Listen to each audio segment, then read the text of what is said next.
బాలరాజు రాజీనామాతో రాజకీయాల్లో అనూహ్య పరిణామాలు అయితే చోటు చేసుకుంటున్నాయి. మరి త్వరలో ఆయన బీజేపీలో చేరబోతున్నారంటూ కూడా ప్రచారం జరుగుతుంది. మరోపక్క బీఆర్ఎస్ ను బీజేపీలో విలీనం చేస్తారంటూ కూడా గత కొన్ని రోజులుగా కూడా ప్రచారం జరుగుతున్నా కనిపిస్తోంది. మరి ఏమంటారు? ముందుగా స్వతంత్ర టీవీ ప్రేక్షకులు అలాగే ప్యానెల్ ఉన్నటువంటి పెద్దలందరికీ రామలన్నకు కానీ రావు గారు కానీ గోవర్ధన్ అందరికీ నమస్కారము. అయితే మీరు నేను మాట్లాడడం అనే దానికన్నా ఈ రోజుల్లో ఉన్నటువంటి పరిస్థితి సోషల్ మీడియా బాగా అడ్వాన్స్ అయిపోయి అనవసరమైనటువంటి రాద్ధానం చేయడానికి ముందు కూర్చుని ఉంటుంది. దాంట్లో ఎంత అనేది మనం ప్రత్యక్షంగా చాలా సందర్భాలు చూసినాం. చనిపోయిన మనిషి ఆయన బ్రతకుండగానే చచ్చిపోయింది అని అంటారు.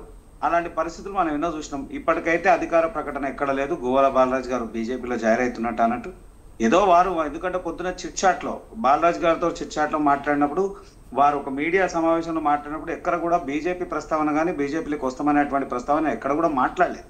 ఆయన ఏమన్నాడంటే, దేశ రాజకీయాల్లో నాకంటూ నేను సేవ చేయాలనుకుంటున్నా, దేశ రాజకీయాల్లో ఎదగాలనుకుంటున్నాను, కాబట్టి నేను ప్రయత్నం చేయాలనుకుంటున్నాను, అంతేగాని ఒక పార్టీలో ఉండాలని కాదు. ఎక్కడ కూడా ఈడొకటి పూర్తి స్థాయిలో ఆలోచించాల్సిన విషయం ఏంది అని అంటే, ఏ రాజకీయ నాయకుడు అయినా కానీ, అంటే ఒకసారి ప్రజాప్రతినిధిగా ఉన్నటువంటి ఎమ్మెల్యే తర్వాత ఓడిపోయినప్పుడు తన ప్రత్యామ్నాయమైనటువంటి మార్గాలు, అనేకమైనటువంటి మార్గాలు వెతుకుతా ఉన్నారు. అది ఏ రకమైనటువంటి మార్గాలు ఏంటి అని అంటే, అసలు వచ్చిన ప్రతి అవకాశాన్ని అందిపుచ్చుకోవాలనేటువంటి ప్రయత్నం ఆయా పార్టీలు ఆయా నాయకులు చేస్తూ ఉంటాయి. అందులో నాయకులు ఇవాళ మనం చాలా మందిని చూస్తాం. ఒకటే రోజు ఒకే నాయకుడు 3 పార్టీలు మార్చినటువంటి దాఖలాలు కూడా చూసినాం. అలాగే ఒక్క నాయకుడు ఎమ్మెల్యే ఒక పార్టీ మీద అవుతాడు, మళ్ళీ ఎంపీ ఇంకో పార్టీ మీద పోటీ చేసిన నాయకుల్ని మనం ఈ మధ్య కాలంలో చూస్తాం.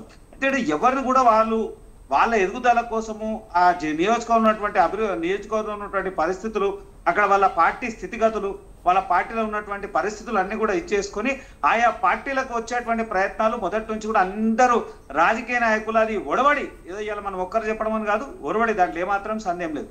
అట్లనే బాలరాజు కూడా రావడమే తప్ప ఇంకా బీజేపీ అనేటువంటి ప్రస్తావన ఎక్కడ కూడా రాలేదు.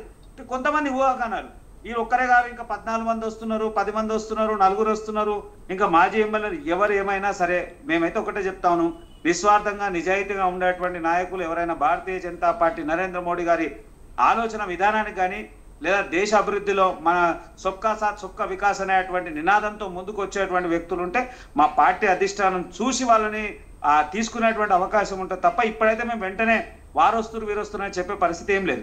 ఇక అక్కడ స్థానికంగా ఉన్నటువంటి పరిస్థితులు చూసుకుంటే ఈయనకు ఉన్నటువంటి వ్యతిరేకత, ఆ వ్యతిరేకతని ఏ రకంగా ఈయన మలుచుకున్నటువంటి ప్రయత్నం, అక్కడ స్థానికంగా ఉండేటువంటి పరిస్థితులు, అక్కడ ఉన్నటువంటి ఏదైతే నాయకుల యొక్క ఆలోచన అందరినీ కూడా ఇచ్చేసుకొని చేయాల్సినటువంటి అవసరం ఉంది. కానీ అక్కడ ఉన్నటువంటి పరిస్థితులు వారేం మాట్లాడుతున్నారు, నేను ఇంకెవరితో కూడా ఏం మాట్లాడలేదు.